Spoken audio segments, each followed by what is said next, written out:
What up? I'm back. It's your boy, Wall Street. Hit my line. Ready to talk about the NBA, because that's what I just be doing. Day in, day out.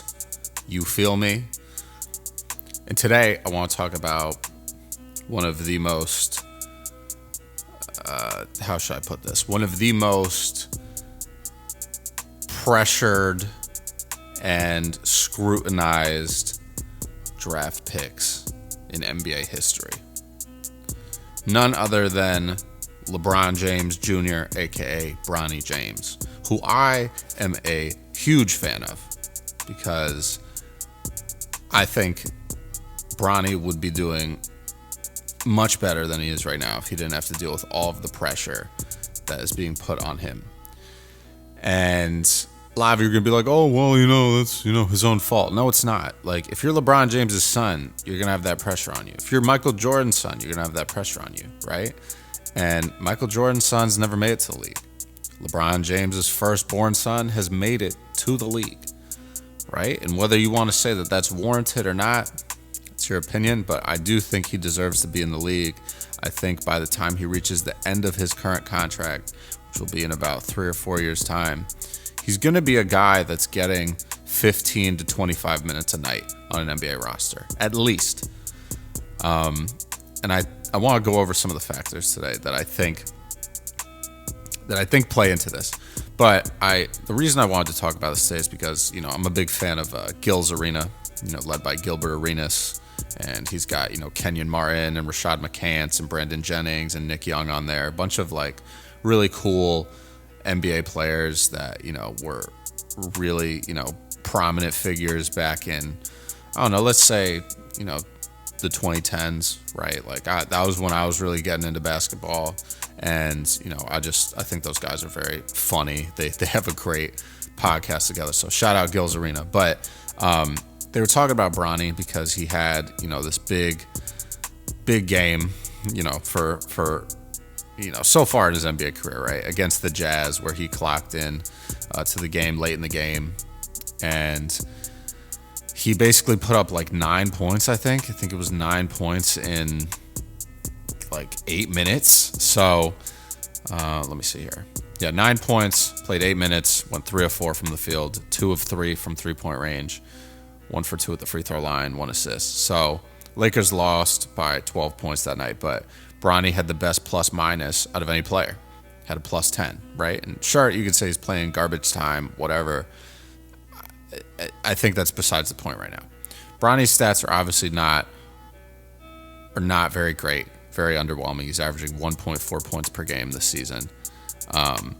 He is averaging only 4.2 minutes per game in 17 games, has not started a game yet. And his shooting percentages are not great. But it's hard to get into a rhythm when you're not playing a lot of minutes and you're only playing in garbage time, right? Garbage time is a lot of a different game than, an actual NBA game where you're trying to play the right way. A lot of times, dudes in garbage time are just trying to get their stats up because they're trying to get more minutes, right? So, but let's talk about his G League stats for a second, okay? So, Bronny's been playing with the LA Lakers as well as the South Bay Lakers. And the South Bay Lakers are the G League derivative of the LA Lakers.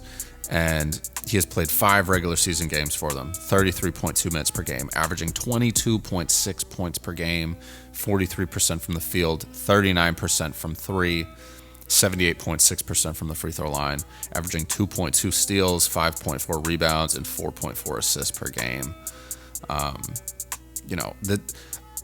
The thing that came up on Gil's Arena was if Bronny was playing like this and hadn't been drafted yet, right? If he was playing like this in the G League last year, Nick Young said that he might have been the number 1 pick, right? Which I'm not going to go that far and say Bronny would have been the number 1 pick. I still think Zachary Risachet and Alex Sarr are just, with body type, height, weight, athleticism, all of that, combined, and they're just, they're versatile skill sets. I still think they would have gotten picked ahead of Bronny, but I could have seen Bronny getting picked in the lottery. So, for example, right, Ron Holland was the 5th pick last year in the G League Ignite, played 14 games and averaged 20.6 points per game, right? It didn't shoot nearly as well from three, only 24%. 2.5 steals for him as well, 6.6 rebounds. So, and, Ron Holland, 5th pick by the Detroit Pistons, has been having a decent season so far, but, he's more of a player that's going to grow into what the Pistons think he's going to be, right? He's not a finished product yet by any means. And I think that goes the same for Bronny, right? Like I said, I think in due time, Bronny is going to be getting decent minutes on an NBA team. I think he can be like a Miles McBride, aka Deuce McBride, shout out Deuce, Davion Mitchell, a Drew Holiday. Like, he can really do something in the league. And I think people are forgetting about how much it pays to be a great athlete in the NBA. And he's got the genes of LeBron James. Like, he's going to be a great athlete. He is a great athlete. He can dunk on people, and he's listed at 6'3". He's probably 6'1". Like, he's not that big of a guy, but he's 210 pounds, so he's built. He's going to be a player that sticks around in this league, in my opinion. And to add on to this, people are like, oh, well, this doesn't happen in the league. There's never instances where, like nepotism plays a part in the league. Sure. If you want to refer to nepotism as someone benefiting from their parents' success in an NBA context, sure. It's not that common. It has happened before, right? They just haven't played in the league at the same time. And the people who have had parents in the league their parents don't have the same stature as LeBron James, right? Like, we have Austin Rivers, who was in the league for a while. Obviously, his father, Doc Rivers, is a, former NBA player, current NBA coach. There's tons. Jabari Smith Jr., his dad played in the league, right?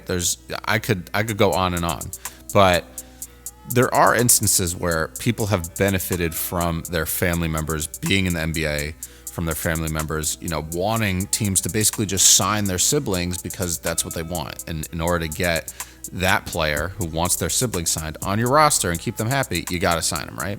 So the biggest instance of this is Thanasis Antetokounmpo, who has been a member of the Milwaukee Bucks since the 2019-2020 season. Okay.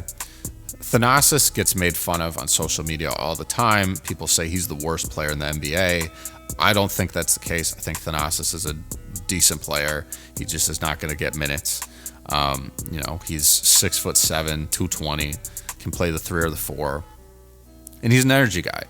He really keeps it lit up on the bench, doing what he has to do. But before that, he played for the Knicks, played 2 games for the Knicks in the 15-16 season, and then played, I think, back in Greece or somewhere else in Europe.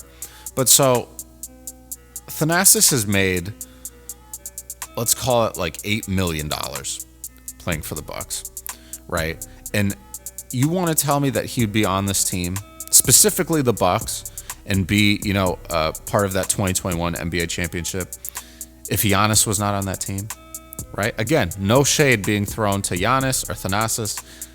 I just don't see it happening, right? But, to further prove my point that Bronny deserves to be here and that Thanasis, somewhat deserves to be here, is that Giannis has had other brothers that, play basketball. I think one of them was Kostas.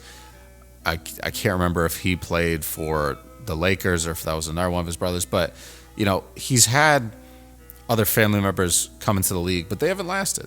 So as much as I want to say too that Thanasis is only on the Bucks because of Giannis, that's not the case.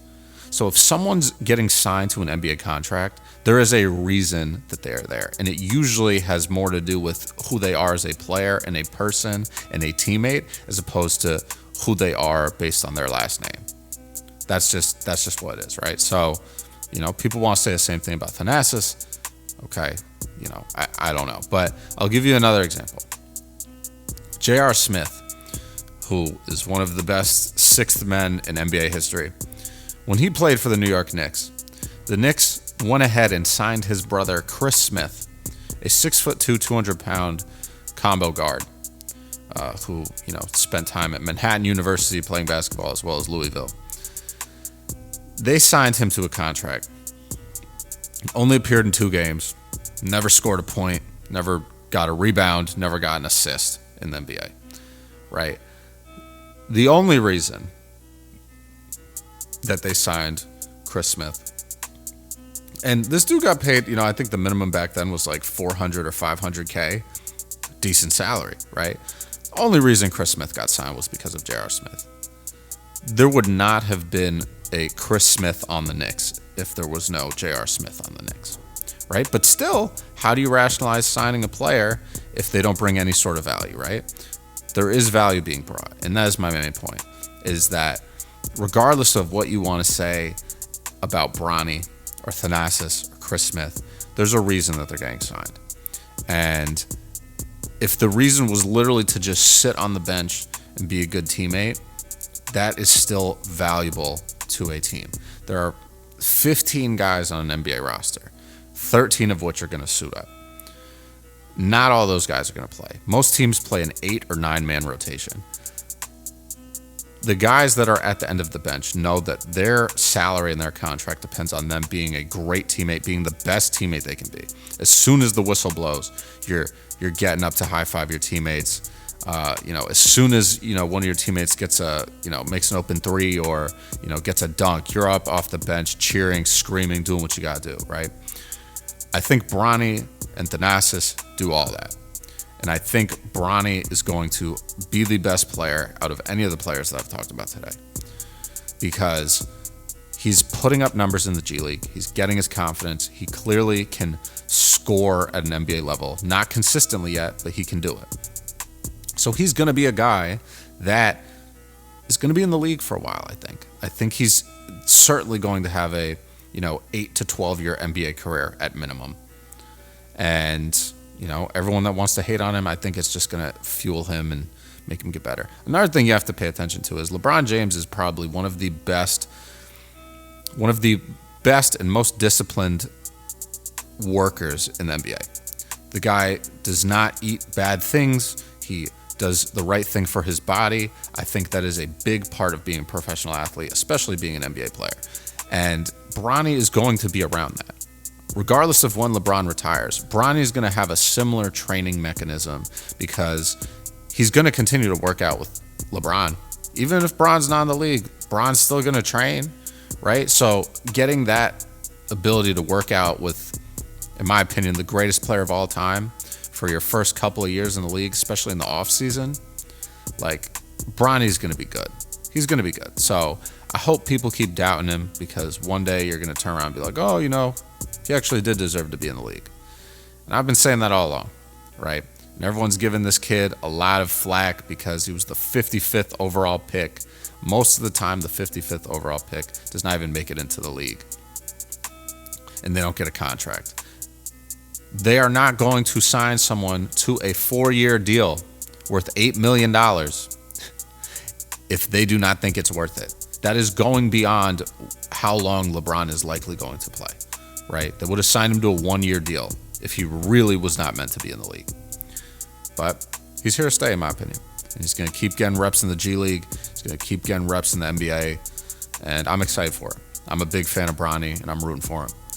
But I want to know what you guys think. Please let me know what you think about Bronny James and where you think he'll be in 5 years' time. Want to know your thoughts. Want to know what you think about this situation and Bronny as a player. So please leave some comments down below. As always, if you enjoyed the video, please give me a like. If you're not already subscribed, go ahead and hit that subscribe button. And without further ado, I'm going to catch you guys later. Stay safe, handle business, stand on business. Peace out.